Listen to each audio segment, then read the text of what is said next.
Hello and welcome back to Mac at the Movies. Today I'm bringing you another weekly movie review with the film Mac and Me. I just went to one of our first midnight movies here in Nashville, and they had done away with them during quarantine and all of COVID, I guess just to various restrictions, and then trying to find somebody that would work that particular shift. So they've brought the midnight movies back. The first one was a mystery movie. Frankly, I thought it was going to be Killer Clowns. When I got there, there just seemed to be a lot of carnival themed things, but I think they were just trying to kind of divert what the actual movie was, like divert from what that title was. So it was a lot of fun. You didn't know what the movie was going to be until the film actually started rolling and you saw that title pop up. But up until that point, it was just trying to guess and see what the movie was. Even down to, this was released, distributed by Orion. So we were just like, ooh, it's Orion. What's this going to be? I mean, the entire crowd, like once they saw the Orion logo, they were like, oh, what's this? So, and then the title came up, the entire crowd laughed, and we were just in a good time from there. So Mac and Me, released August 12th, 1988 by Mac and Me Joint Pictures. This film was directed by Stuart Raffill, who had also done Tammy and the T-Rex and the Ice Pirates. Both terrific, just terrible movies. Just so bad that they're good, which is exactly what Mac and Me was.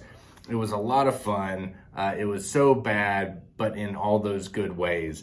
So starring, we had Jay Colgary, who played Eric, the kid in the wheelchair, Jonathan Ward, who played his older brother Michael, Lauren Steely, who played Debbie, the little girl that lived next door, Tina Caspary, who played Courtney, her older sister.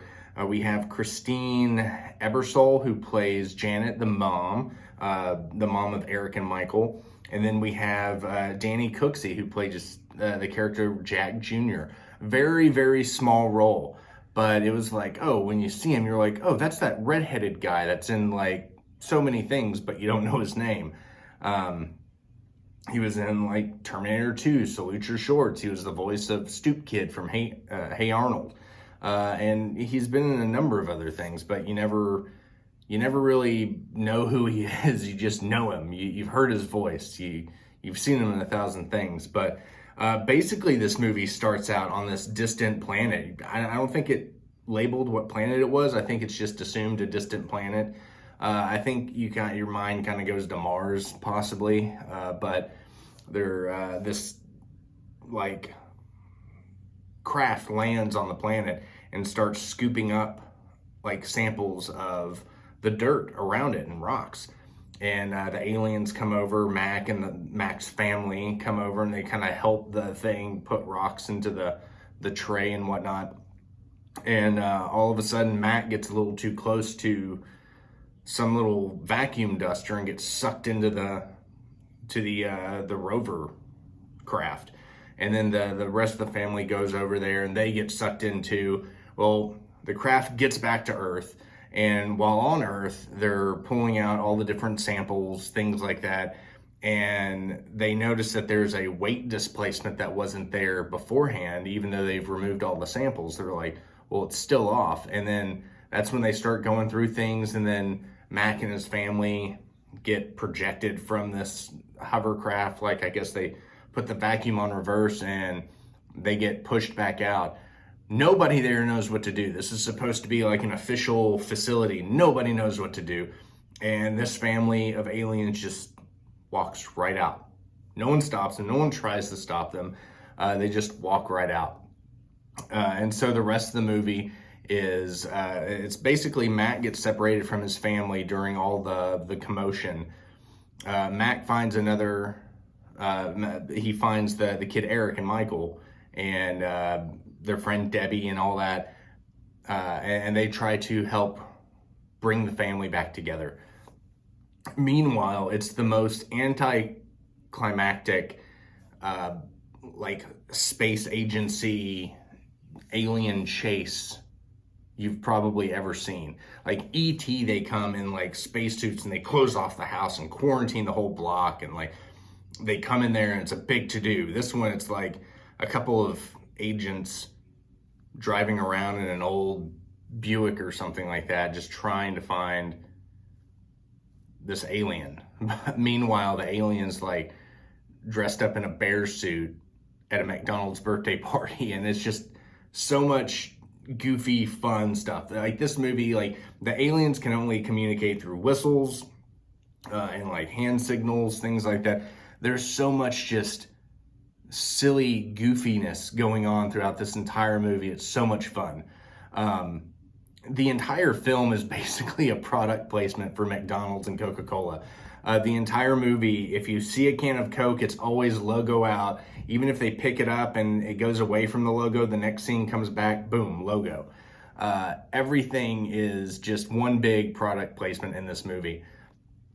Just for those two companies. At one point in time, I looked over to my friend Brian. A giant explosion happens. And I look over and I'm like, this explosion was brought to you by McDonald's. And, you know, it got a good laugh, but like, even the explosion scene that took place seemed so far out of the realm of possibility. It was just kind of like, why did this explosion happen? There was nothing that would have caused this explosion. How could this have occurred? The life fuel for all the space beings in this movie was Coca-Cola. When somebody was about to die, they just, quick, get them some Coca-Cola, and they were good to go. So Coke fixed everything. All in all, so much fun with this movie. If I would have thought about it, I would have gone and grabbed it. But I had Brian, my friend Brian, and I got T-shirts made. If you brought a white T-shirt, they would airbrush it for you, and it said, you know, I love midnight movies. Airbrushed with like a skull and little Belcourt Theater logo at the bottom. Just a lot of fun. So much fun going on that night. They had a special, every midnight movie has a special mixed drink, like the signature drink, and this one was a mystery. They called it the Mist, I believe is what they called it, and you didn't know what it was.